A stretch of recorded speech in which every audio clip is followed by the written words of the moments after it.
Bismillahirrahmanirrahim. Assalamualaikum warahmatullahi wabarakatuh.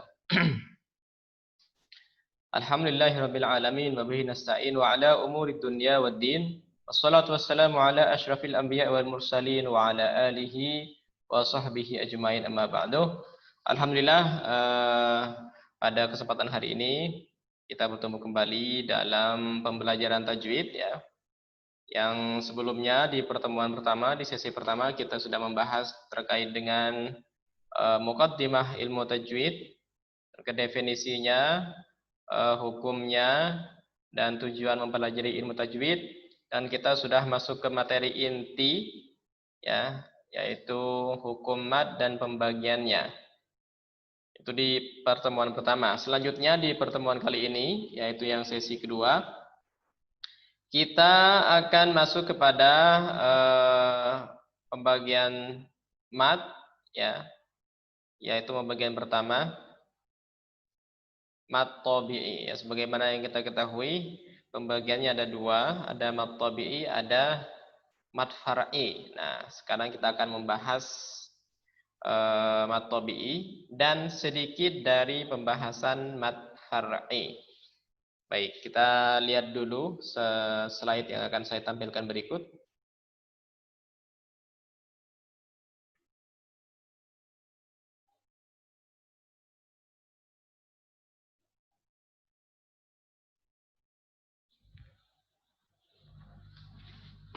Baik, ini teman-teman sekalian, sebagaimana yang sudah Bapak sampaikan di sesi pertama, bahwa pembagian hukum bacaan mad itu ada dua, ada mad tabi'i, ada mad far'i, ya. Diingat-ingat, mad tabi'i, mad far'i. Mad tabi'i itu atau mad asli, ya, itu yang asli. Mad far'i itu cabangnya. Far'i, far'un artinya cabang. Nah, sekarang kita lanjut ke mad tabi'i. Ini definisi secara bahasa, ya. Mad tabi'i itu artinya alami atau biasa. Mad tabi'i juga dinamakan mad asli, yang artinya berarti asli, ya, yang asalnya mad itu dari sini nih, mad tabi'i. Nah, hukum mad tabi'i berlaku ketika, ini maksudnya hurufnya ada berapa aja sih mad tabi'i? Nah, kapan kita membaca, kapan bacaan tersebut bisa dikategorikan sebagai mad tabi'i? Pertama, ketika terdapat alif sukun yang jatuh atau terletak setelah harokat fathah. Alif sukun, alif, ya, berarti huruf yang pertama itu, huruf mad tabi'i pertama itu alif. Ingat, tanda kuncinya, kata kuncinya itu sukun. Intinya harus sukun semuanya, ya, atau mati, tidak berharokat. Alif sukun jatuh setelah harokat fathah. Contohnya ha, ha. Perhatikan, itu terdapat alif, ya, setelah ha, dan jatuh setelah harokat fathah di atasnya huruf ha, maka dibaca mad tabi'i. Selanjutnya ya, huruf kedua itu ya, ya sukun jatuh setelah harokat kasroh. Ya sukun jatuh setelah harokat kasroh. Perhatikan contohnya hi, hi.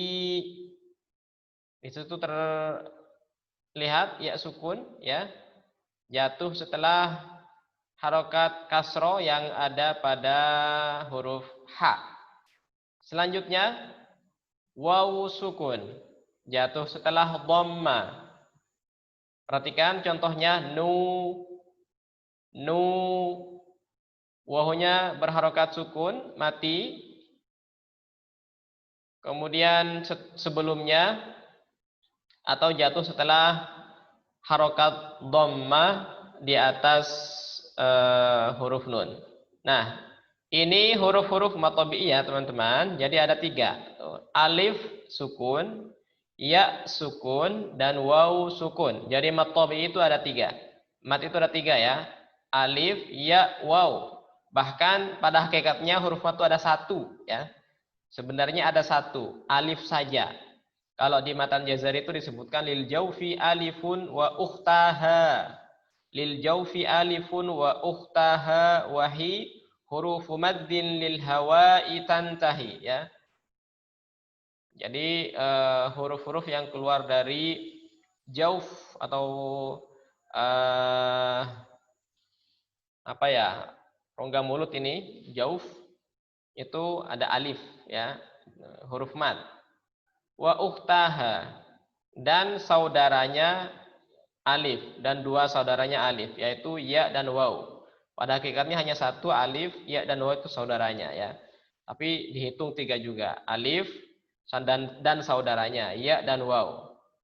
Nah teman-teman, ketika terdapat mad tabi'i seperti itu, ya, yang sudah disampaikan, alif di sebelumnya fathah, ya, sukun sebelumnya kasroh, waw sukun sebelumnya dhammah, maka harus dibaca panjang, dan panjangnya itu hanya 2 harokat, 2 ketukan, ya.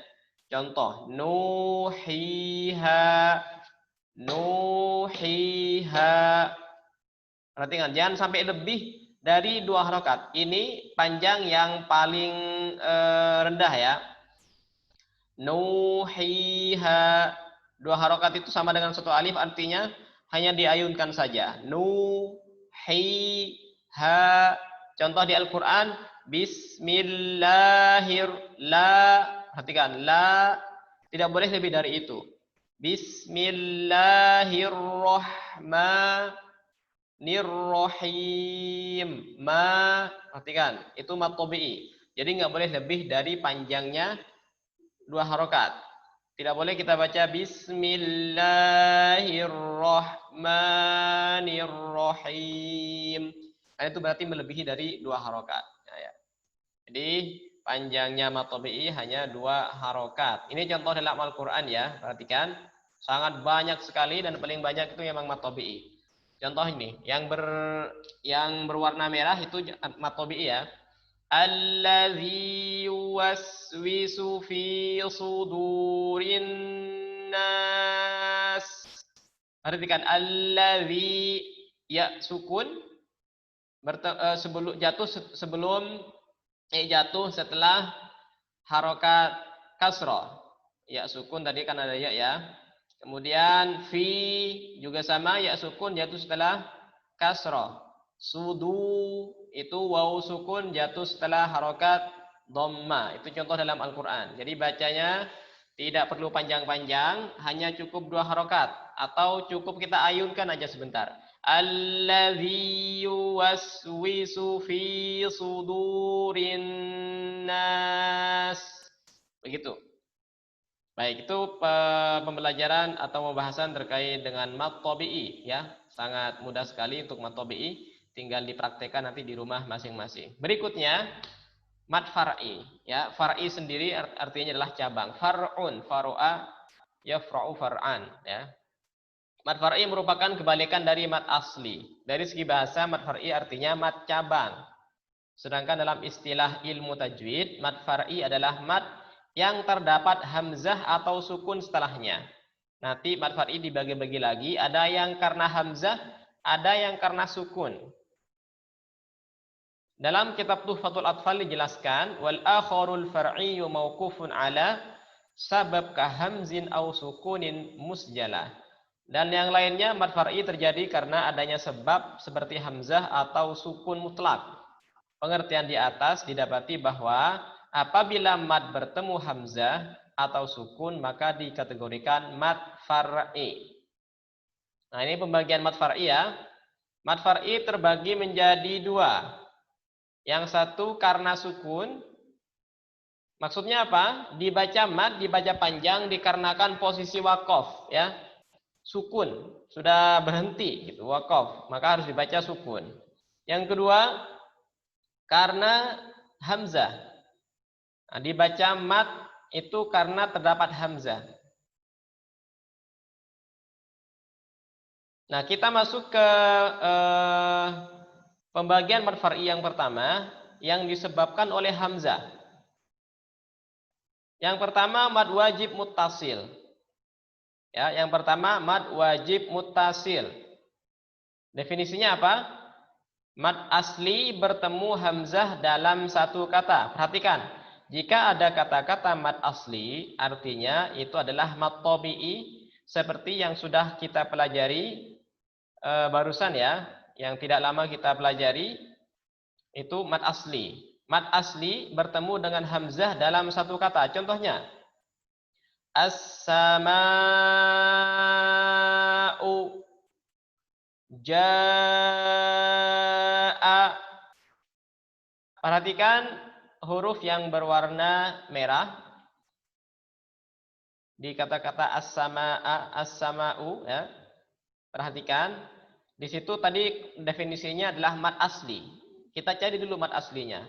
Mad aslinya itu ini dia mad aslinya. Ya. Atau mad tabi'i. Alif sukun didahului oleh harokat fathah. Mimnya berharokat fathah. Setelahnya ada alif sukun, maka dinamakan mad asli ya. Tadi definisinya mad asli bertemu hamzah dalam satu kata. Nah, setelah mad asli tersebut terdapat hamzah, bertemu hamzah, maka itu dinamakan mad wajib muttasil ya. Terus kata kunci berikutnya adalah dalam satu kata. Ini harus difahami ya, dan perlu belajar bahasa Arab. Ya, untuk memahami ini harus belajar bahasa Arab atau bahasa Arab, paling tidak ya.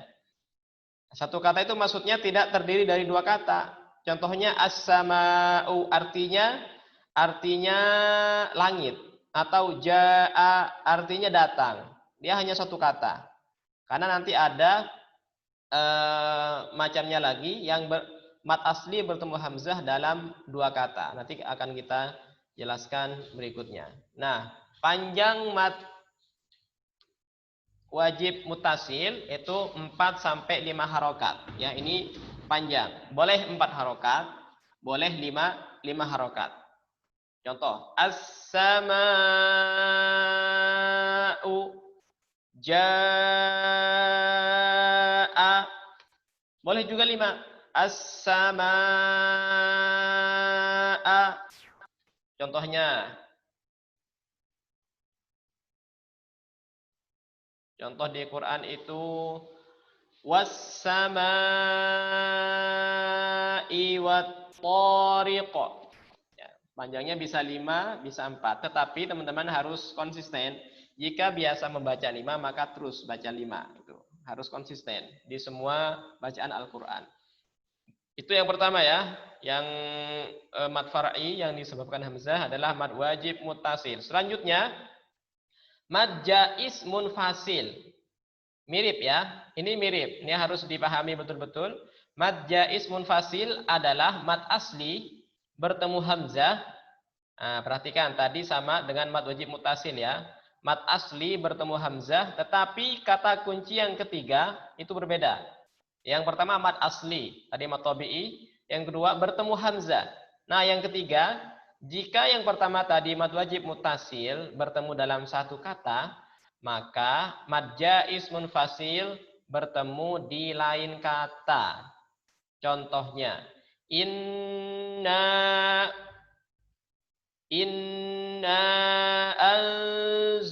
anzalnahu. Perhatikan. Yang berwarna merah diperhatikan, ini mad aslinya. Ini mad asli. Haroka ada alif sukun dijatuh setelah huruf berharokat fathah. Ini mad asli. Bertemu hamzah, hamzahnya ini. Kata kunci yang ketiga di lain kata. Inna ini satu kata, anzalna ini kata lain. Jadi tidak beda dengan as-sama. As-sama itu sudah satu kata. Artinya langit. Kalau ini bermakna yang berbeda-beda. Inna artinya sesungguhnya kita. Anzalnahu menurunkannya. Ini surat Al-Qadar ya. Kita itu maksudnya Allah ya. Anzalnahu ini bermakna lain ya. Jadi tidak bisa bukan satu kata, dua kata. Ini ada maknanya, yang ini juga ada maknanya. Ada maknanya. Inna artinya sesungguhnya kita, anzalnahu menurunkannya. Itu berarti menurunkan Al-Quran. Jadi dua kata ya. Ketika ada mad asli bertemu hamzah di lain kata, maka itu dinamakan mad jaiz munfasil.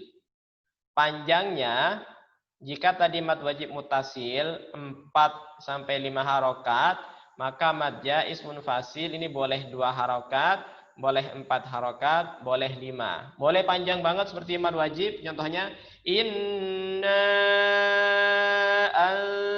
anzalnahu. Boleh hanya 2, seperti mad tabi'i. Inna anzalnahu. Itu boleh. Tapi catatannya teman-teman harus konsisten ya. Jika ingin membaca 2 harokat, maka di semua bacaan Al-Quran yang terdapat mad jaiz munfasil harus dibaca 2 harokat juga. Harus konsisten, itu intinya.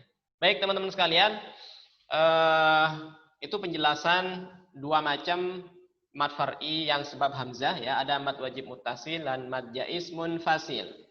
Masih ada 2 lagi yang disebabkan oleh hamzah. Nanti insya Allah akan Bapak lanjutkan di pertemuan berikutnya karena waktu yang sudah terlalu panjang. Ini videonya tidak bisa panjang-panjang dikarenakan downloadnya lama gitu ya. Jadi harus pendek-pendek dulu, sepotong-sepotong saja. Baik teman-teman, terima kasih banyak. Nakhtatim bi qiraati hamdalah. Alhamdulillahirabbil alamin. Subhanakallahumma wa bihamdika asyhadu an la ilaha illa anta astaghfiruka wa atubu ilaik. Assalamualaikum warahmatullahi wabarakatuh.